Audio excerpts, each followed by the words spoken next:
वास्तव में इतिहास पढ़ने का नहीं समझने का विषय होता है। अगर एक बार आप इतिहास समझ गए तो इतिहास में आपको कुछ भी रटना नहीं पड़ता, सब कुछ आसानी से याद हो जाता है। आज हम उसी तरह आपको इतिहास के बारे में जानकारी देने की कोशिश करेंगे। सबसे पहले हम ये जानते हैं कि इतिहास होता क्या है और इतिहास पढ़ने का उद्देश्य क्या है। वास्तव में इतिहास अगर साधारण भाषा में ये कहें, अतीत की घटनाओं का अध्ययन इतिहास होता है। और हम पढ़ते क्यों हैं?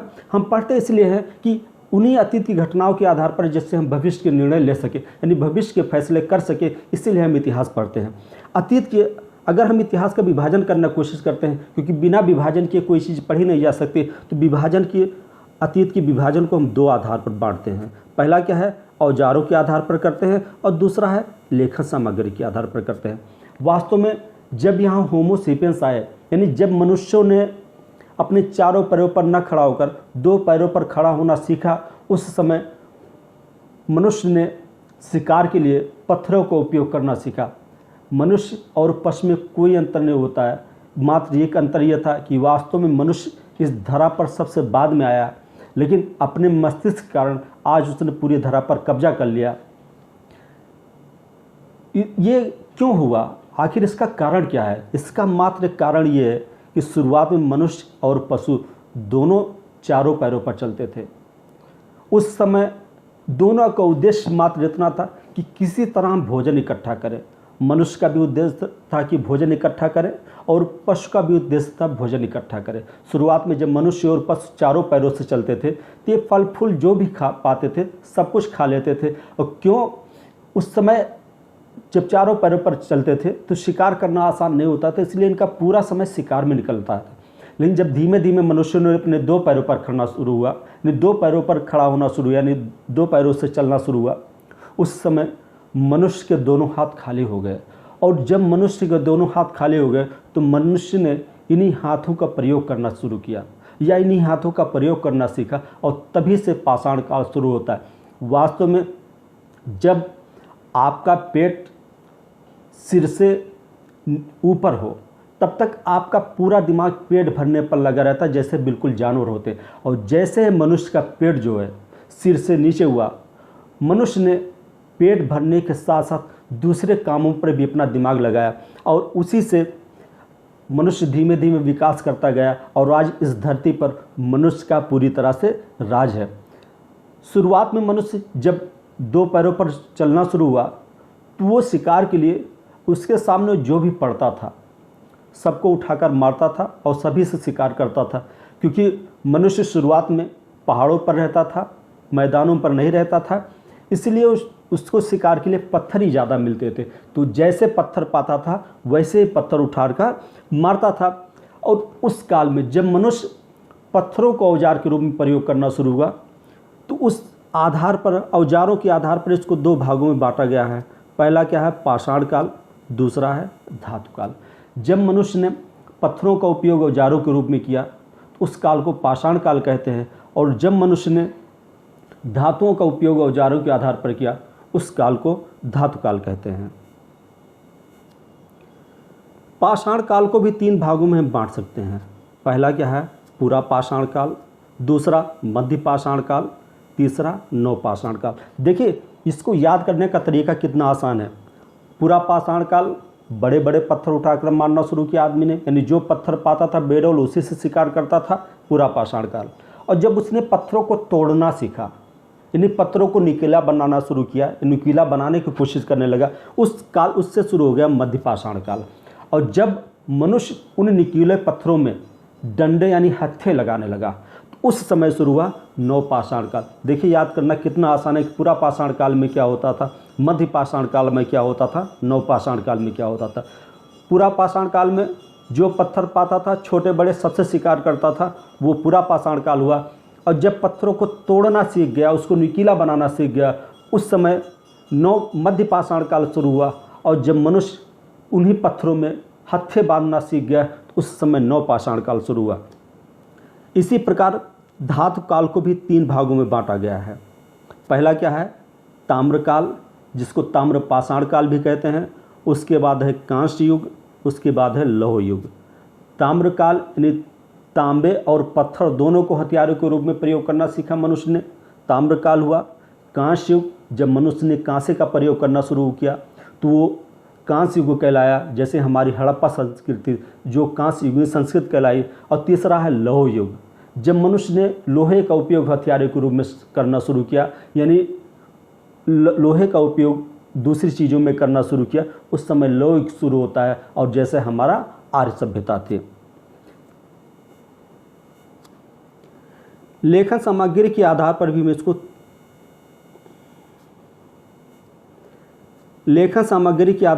इसको 3 भागों में बांट सकते हैं। पहला क्या है?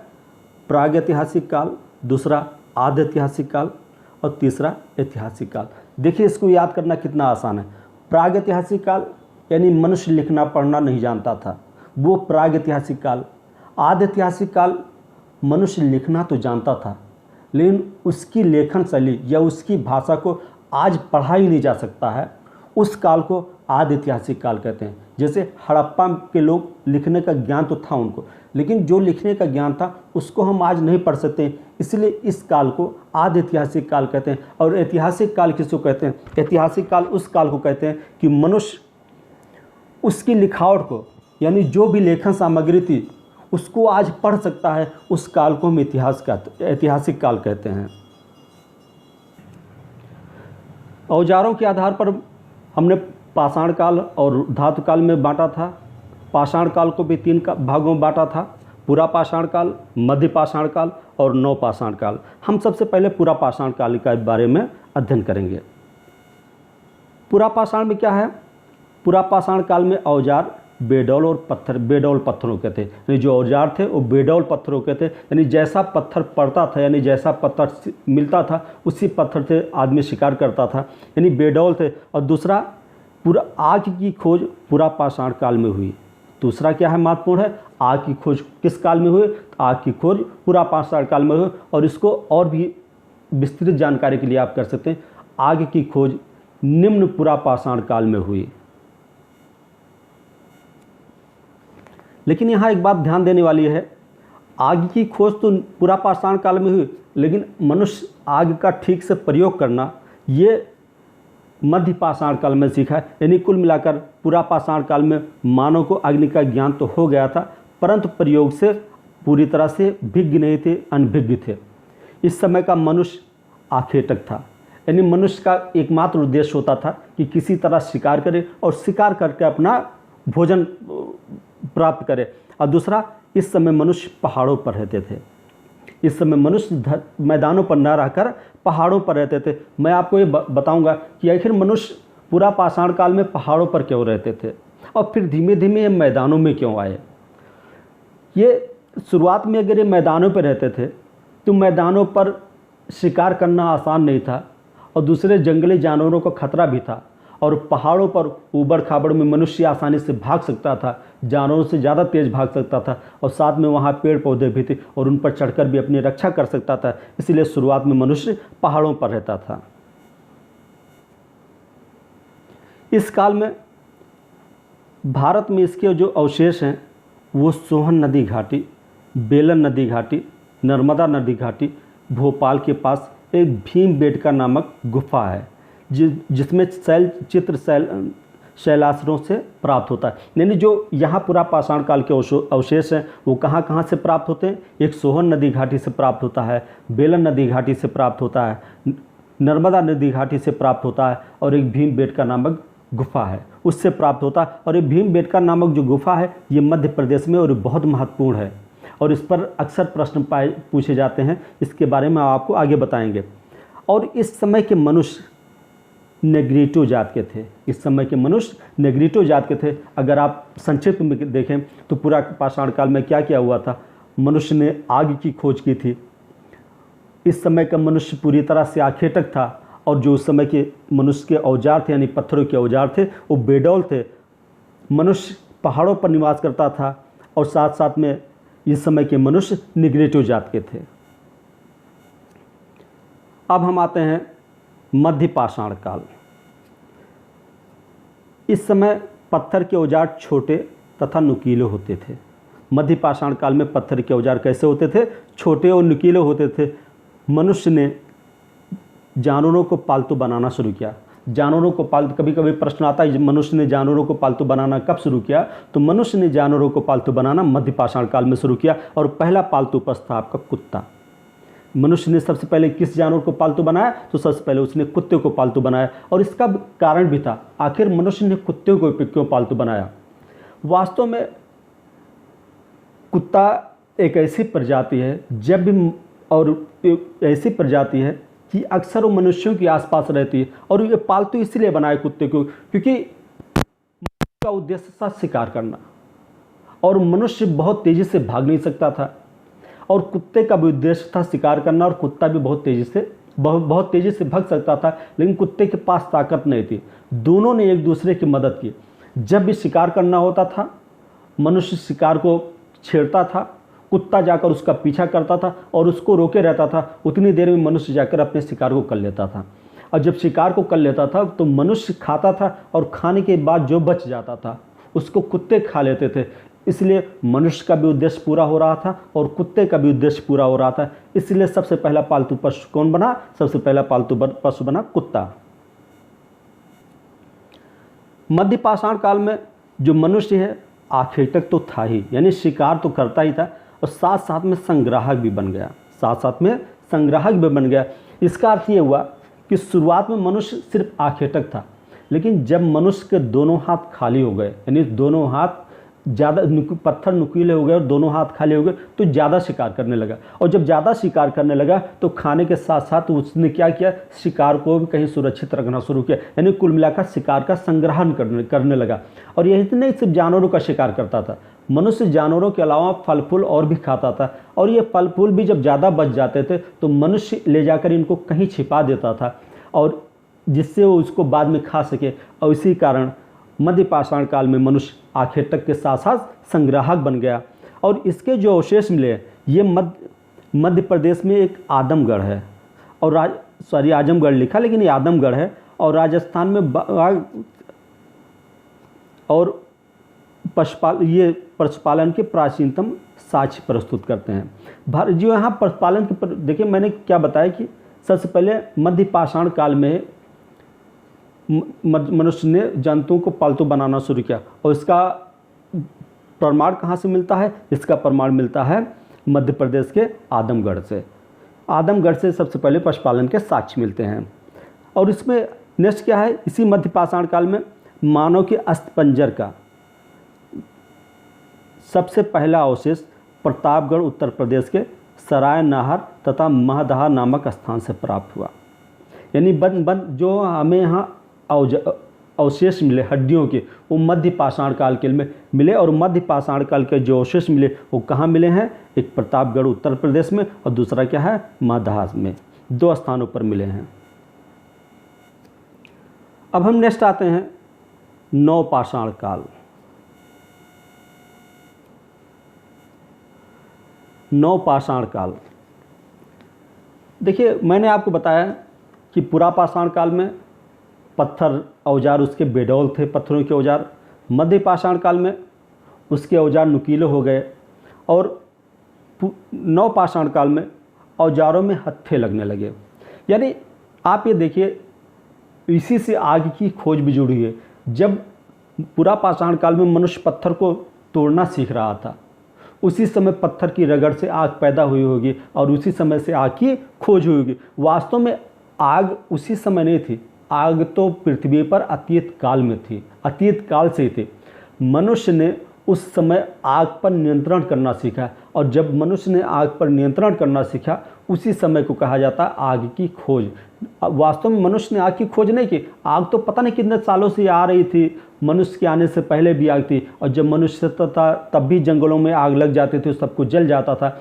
लेकिन पूरा पाषाण काल में मनुष्य ने यह जाना कि वास्तव में आग कहाँ लग सकती है और कहाँ नहीं लग सकती, यानी धीमे धीमे उसने आग पर नियंत्रण करना शुरू कर दिया।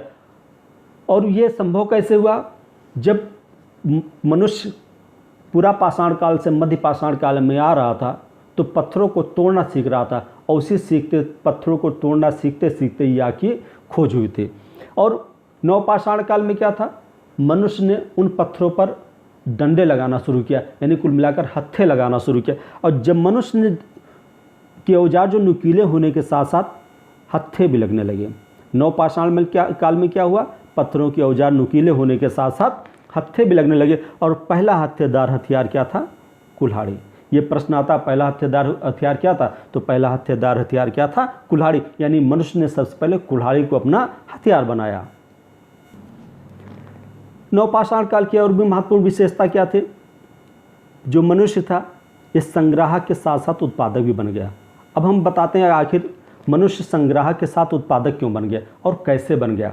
और जब मनुष्य संग्राहक बना, यानी सबसे पहले मनुष्य आखेटक था पूरा पाषाण काल में, मध्य पाषाण काल में आखेटक से संग्राहक बना और नवपाषाण काल में उत्पादक बना।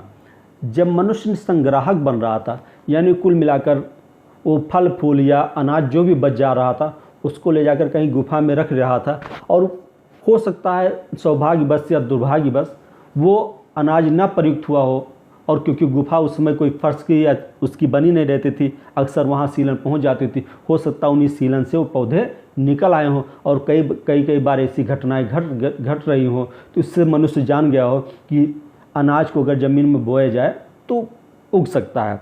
और ये सीखा उसने नवपाषाण काल में। और मेरी जब मनुष्य पैदा करने लगा, यानी कुल मिलाकर जब मनुष्य अनाज का उत्पादन करने लगा, तभी नवपाषाण काल की शुरुआत हुई। और जब नवपाषाण काल शुरू हो गया तो देखिए सारी घटनाएं एक दूसरे से जुड़ी हुई हैं।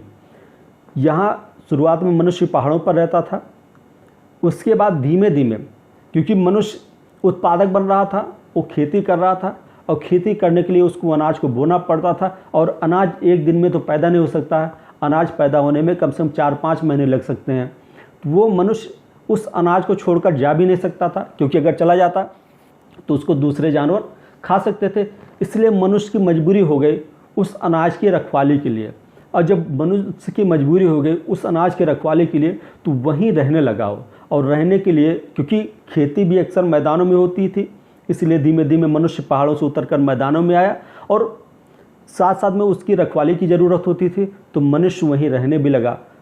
और जब रहने लगा तो धीमे धीमे वो घर बनाने लगा, और घर बनाने लगा फिर धीमे धीमे सीख गया कि कैसे वो घर अच्छी तरह से बनाया जाता है। और यहीं से मनुष्य में अस्थायी निवास की प्रवृत्ति शुरू हुई। यानी मनुष्य में अस्थायी निवास की प्रवृत्ति कहाँ शुरू हुई, जब मनुष्य ने घर बनाना सीख लिया। और मनुष्य ने घर बनाना क्यों सीखा, क्योंकि उसको अपने फसलों की रखवाली करनी थी, और इसी समय हमारा नवपाषाण काल शुरू होता है। तो कभी कभी प्रश्न आता है मनुष्य में अस्थायी निवास की प्रवृत्ति कहाँ से आई, तो वास्तव में मनुष्य में अस्थायी निवास की प्रवृत्ति नवपाषाण काल में आई। और यहाँ ये भी है कि जब कई मनुष्य आपस में रहेंगे पास पास में, तो निश्चित सी बात है ये एक दूसरे को सूचनाओं का आदान प्रदान करेंगे, क्योंकि अस्थायी निवास में उनको कई दिनों तक एक साथ रहना पड़ा। तो कई दिनों तक एक साथ रहने के कारण उनमें संबंध बन गए, और संबंध बन गए तो वो अपनी सूचनाओं का आदान प्रदान करने लगे, और सूचनाओं का आदान प्रदान करने के कारण ही बोली का विकास हुआ। यानी धीमे धीमे इसी तरह से लिपि आई, यानी सबसे पहले आदमी ने बोलना सीखा, आदमी ने अपनी भावनाओं को व्यक्त करना सीखा, और फिर बाद में जो आदमी अपनी भावनाओं को व्यक्त करता था, जिस तरह बोलता था, फिर इसको इसी लिखावट में उतार दिया। और यहाँ देखिए इसी काल में, यानी नवपाषाण काल में खेती का शुरुआत हुई। यानी खेती की प्रारंभ किस काल में हुआ, नवपाषाण काल में। अब मनुष्य द्वारा पहले उत्पादित फसल क्या थी, गेहूँ थी। यानी सबसे पहले उसने गेहूँ का उत्पादन करना शुरू हुआ। और इसका उदाहरण कहाँ से मिलता है, इसका उदाहरण मिलता है महरगढ़ से। अस्थायी निवास की प्रवृत्ति भी नवपाषाण काल में हुई। और मैंने बताया क्यों मनुष्य अस्थायी निवास की प्रवृत्ति आई नवपाषाण काल में। उसके मात्र इसलिए आई, जब मनुष्य संग्राहक से उत्पादक बन रहा था तो उसको अपनी फसलों की रक्षा करने के लिए रुकना पड़ रहा था, और रुकने के कारण उसमें अस्थायी निवास की प्रवृत्ति आई। मनुष्य ने इसी काल में पहिए का भी आविष्कार किया, क्योंकि पहाड़ों पर इसकी ज़रूरत थी नहीं। देखिए आवश्यकता ही आविष्कार की जननी है, पहाड़ों पर ऐसी कोई आवश्यकता नहीं थी। जब मनुष्य मैदानों में आया तो उसको सामान एक जगह से दूसरे जगह ले जाने के लिए नई नई चीज़ों की जरूरत, क्योंकि मेहनत लगती है सामान को दूसरी जगह, एक जगह से दूसरी जगह ले जाने के लिए, इसलिए उसने नई नई चीज़ों का खोज करना शुरू किया। और इसी खोज में उसने पहिए का आविष्कार किया। तो पहिए का आविष्कार किस काल में हुआ, पहिए का आविष्कार नवपाषाण काल में। और जब मनुष्य इकट्ठा रहने लगा, अस्थायी निवास की प्रवृत्ति आई, तो अनाज भी उत्पादित करने लगा, तो निश्चित सी बात है मनुष्य आग की खोज जान ही चुका था और ये भी जान गया था आग को भून मतलब किसी भी मांस को भून कर खाने पर ज़्यादा स्वाद मिलता है। और इसी तरह इसने अनाज को पकाना भी सीखा और अनाज को पकाने के लिए धीमे धीमे उसको बर्तन बनाना सीखा। और ये सीखा कहाँ से, जब उसके बाद अनाज इकट्ठा हो गया ने जब खुद उसने ज़्यादा अनाज का उत्पादन करना शुरू किया तभी उसने बर्तन बनाना सीखा। और इसलिए कहा यह जाता है कि नवपाषाण काल में ही कुंभकारी सर्वप्रथम इसी काल में दृष्टिगोचर होती है। यानी जो कुंभकारी है यानी जो कुम्हार यानी बर्तन बनाने की कला जो है नवपाषाण काल में विकसित हुई। और देखिए यहाँ आ गया कृषि का प्राचीनतम साक्ष्य भारत कहाँ से मिला, मेहरगढ़ बलूचिस्तान से मिला। कृषि का प्राचीनतम साक्ष्य मेहरगढ़ बलूचिस्तान से मिला। और मेहरगढ़ एक ऐसी जगह है जहाँ यहाँ से लेकर हड़प्पा सभ्यता तक के हर एक जगह के अवशेष यहाँ पाए जाते हैं। इसीलिए मेहरगढ़ को याद करना ज़्यादा जरूरी। और पहली फसल जो मनुष्य ने उत्पादन करना सीखा वो कौन सी थी, गेहूँ थी। नवपाषाण काल में है, यहाँ देखिए मालिक के साथ कुत्तों को भी दफनाने का प्रमाण मिलता है। ये और ये कहाँ से मिलता है, बुर्ज होम से। अब देखिए यहाँ से धीमे धीमे जब मनुष्य एक साथ रहने लगा उसकी अस्थायी निवास की प्रवृत्ति आई और यहीं से धार्मिक क्रियाकलाप शुरू हो गए। यानी कुल मिलाकर धार्मिक भावनाएं या धार्मिक जो भी चीज़ें हैं उसकी शुरुआत जब मनुष्य साथ रहने लगा, मनुष्य के पास समय ज़्यादा होने लगा क्योंकि मनुष्य साथ रहने लगा, आसानी से सब कुछ पैदा हो जा रहा था, उसके पास समय बच रहा था और अनाज ज़्यादा होने के कारण वो समय उसका ज़्यादा बच रहा था और समय ज़्यादा बच रहा था तो उसने अपने दिमाग को किसी दूसरी तरफ से भी मोड़ना शुरू किया। और मनुष्य ने दूसरी तरफ से मोड़ने में धर्म क्या होता है, धर्म का उद्देश्य क्या होता है, हम क्यों आए, इन सब का ज्ञान धीमे धीमे उसने प्राप्त करना शुरू किया। तो देखिए यहाँ यही है कि मालिक के साथ कुत्तों को दफनाने का प्रमाण कहाँ से मिला, बुर्ज होम से मिला। उससे पहले दफनाया नहीं जाता था। पाषाण काल में, पूरा पाषाण काल में ऐसे लाशें आदमी मर जाता था, लाशें पड़ी रहती थी, कोई दूसरा आकर उसको खा लेता था। लेकिन धीमे धीमे आदमी के अंदर धार्मिक क्रियाकलापों का ज्ञान होना शुरू हुआ और यहाँ क्या है, लाशों को दफनाने लगा। और यहाँ शुरुआत कहाँ हुई, इसका उदाहरण मिला बुर्ज होम। बुर्ज होम की खास बात यह थी कि वहाँ लाशें दफन थी लेकिन उसके साथ साथ क्या थे, कुत्ते की भी लाश दफन थी। यानी मालिक के साथ कुत्ते की लाश भी दफन हो रही थी। और यहाँ देखिए गर्तावास, ये महत्वपूर्ण है। ये मालिक के साथ कुत्तों को दफनाने का प्रमाण मिलता है बुर्ज होम से। और दूसरा है गर्तावास या गड्ढा घर का प्रमाण मिलता है बुर्ज होम और गुफ कराल, ये कश्मीर में है। ये गुफ कराल कहाँ है, कश्मीर में। यहाँ गर्तावास या गड्ढा घर यानी कुल मिलाकर ये लोग जमीन के ऊपर घर नहीं बनाकर रहते थे, जमीन के नीचे यानी समतल जमीन रहती थी, जमीन के नीचे ये घर बनाकर रहते थे। और दूसरा हड्डी के प्रचुर मात्रा में उपकरण पाए गए हैं। ये प्रश्न आता है कहाँ से पाए गए हैं, चिरांद से पाए गए। नवपाषाण काल में मनुष्य ने हड्डियों को भी उपकरण बनाना शुरू कर दिया, यानी हड्डियों को भी औजार के रूप में प्रयोग करना शुरू कर दिया।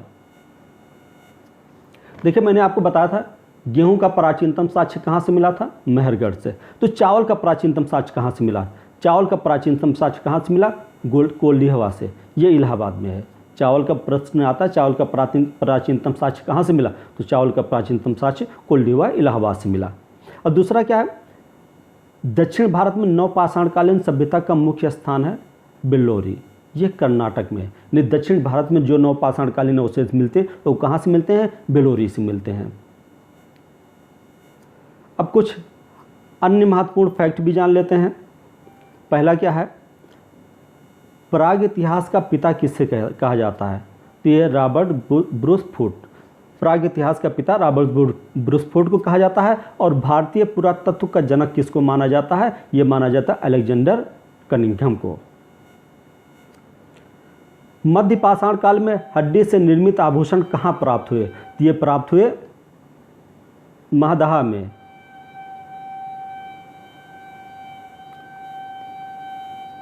और दूसरा क्या है, भारत में मानव का सर्वप्रथम साक्ष्य कहाँ से मिला, तो मिला नर्मदा घाटी से। नेक्स्ट, वह स्थल जहाँ पाषाण संस्कृत से लेकर हड़प्पा संस्कृत तक के अवशेष मिले, देखिए मेहरगढ़। ये मैंने आपको पहले बताया था, मेहरगढ़ में पाषाण संस्कृत से लेकर हड़प्पा सभ्यता तक के अवशेष मिले हैं। नेक्स्ट है नौदा टोली कहाँ अवस्थित है? ये प्रश्न महत्वपूर्ण है। यह है मध्य प्रदेश में अवस्थित है। और दूसरा क्या, भीमबेटका किस लिए प्रसिद्ध है? मैंने आपको पहले बताया था, ये गुफाओं के शैल चित्रों के लिए प्रसिद्ध है। यानी गुफाओं के अंदर शैल चित्र बने हुए थे, इसलिए भीमबेटका प्रसिद्ध है। नेक्स्ट, भारत में राष्ट्रीय मानव संग्रहालय कहाँ स्थित है? ये स्थित है आपका भोपाल में। भारत में राष्ट्रीय मानव संग्रहालय भोपाल में स्थित है। और भारतीय पुरातत्व सर्वेक्षण के प्रथम महानिदेशक कौन थे? आपका आंसर है सर जॉन मार्शल। अब हम ताम्रकाल या ताम्रपाषाण काल पर आते हैं। यहाँ इस काल में मनुष्य ने पत्थर एवं तांबे के औजारों का साथ साथ प्रयोग करना शुरू किया। यानी ताम्रकाल या ताम्रपाषाण काल में मैंने क्या बताया, पाषाण काल और धातु काल में बांटा गया था। पाषाण काल में 3 थे, पुरापाषाण काल, मध्य पाषाण काल, नवपाषाण काल। ये तीनों हम पढ़ चुके हैं। उसके बाद क्या आता है? धातु काल। धातु काल में आता है ताम्रकाल या ताम्रपाषाण काल, कांस्य काल और लौह काल। सबसे पहले हम ताम्रकाल पढ़ते हैं। इस काल में मनुष्य ने क्या किया? पत्थर एवं तांबे के औजारों का साथ साथ प्रयोग करना शुरू किया। मनुष्य ने सर्वप्रथम किस धातु का प्रयोग किया? प्रश्न आता है, मनुष्य ने सर्वप्रथम किस धातु का प्रयोग किया? उत्तर होगा तांबा का, लगभग आज से 5000 BC पहले। नेक्स्ट, ताम्रपाषाण काल के लोग मुख्यतया ग्रामीण समुदाय के थे। ये मुख्यतया किस समुदाय के थे? ग्रामीण समुदाय के थे। और जोरबे संस्कृत का संबंध ताम्रपाषाण काल से है। जोरबे संस्कृत का संबंध किस काल से है? ये ताम्रपाषाण काल से है। और इस काल में किस प्रकार के मृदभांडों का प्रयोग होता था? ये प्रश्न महत्वपूर्ण है। काले और लाल मृदभांड। वास्तव में मृदभांड के आधार पर भी इतिहास को कई भागों में बांटा जाता था। यानी मृदभांड के आधार पर इसका इतिहास का क्लासिफिकेशन हुआ है। तो ताम्रकाल में किस प्रकार के मृदभांड होते थे? काले और लाल मृदभांड। मैंने बताया कुम्भकारी की शुरुआत कहाँ हुई थी?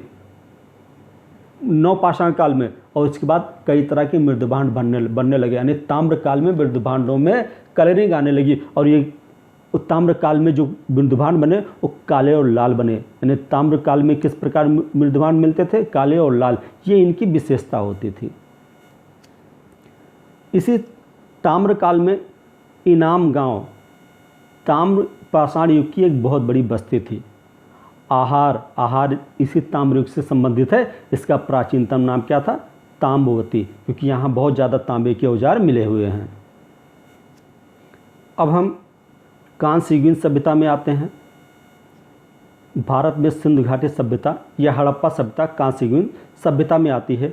इसके बारे में हम आगे विस्तृत चर्चा करेंगे, क्योंकि एक नया चैप्टर, ये नया टॉपिक रहेगा। इसके बारे में विस्तृत चर्चा वहाँ करेंगे। अब उसके बाद आता है लौह युगीन सभ्यता।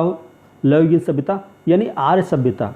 इसके बारे में हम शुरुआत में मानी यानी जो लौह युगीन सभ्यता है, ये आर्य सभ्यता से इसकी शुरुआत मानी जाती है। यानी लोहे की खोज आर्यों के समय में हुई।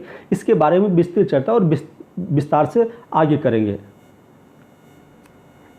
देखिए, मैंने आपको बताया था पहले कि अतीत को 2 आधारों पर बांटा जाता है। एक तो औजारों के आधार पर और एक लेखन सामग्री के आधार पर। औजारों के आधार पर सब कुछ मैंने आपको बता दिया कि पुरापाषाण काल, मध्य पाषाण काल, नवपाषाण काल, ताम्रकाल, कांस्य युगीन, लौह युगीन।